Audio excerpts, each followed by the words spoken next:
Hello বন্ধুরা, কেমন আছো সবাই?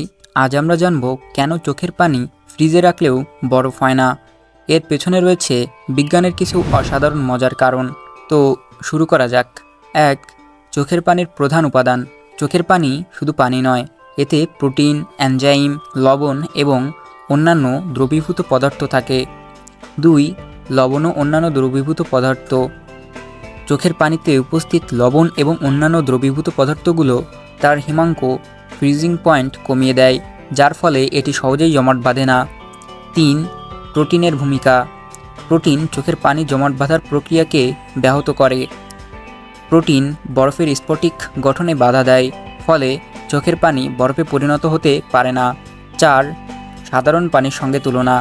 সাধারণ পানি 0 ডিগ্রি সেলসিয়াসে বরফে পরিণত হয়, কিন্তু চোখের পানির ক্ষেত্রে এই তাপমাত্রা অনেক কম হয়, কারণ এতে দ্রবীভূত পদার্থ রয়েছে। ৫. অন্যান্য উদাহরণ।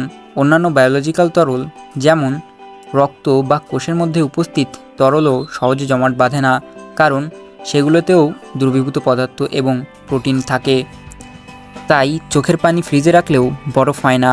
এর পেছনে আছে প্রোটিন ও লবণের উপস্থিতি, যা জমাট বাঁধার পয়েন্টকে পরিবর্তিত করে। আশা করি আপনি আজকের ভিডিও থেকে নতুন কিছু শিখতে পেরেছেন।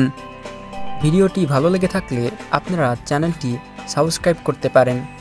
দেখা হচ্ছে পরবর্তী ভিডিওতে। ততক্ষণ নিজেকে সুস্থ রাখুন।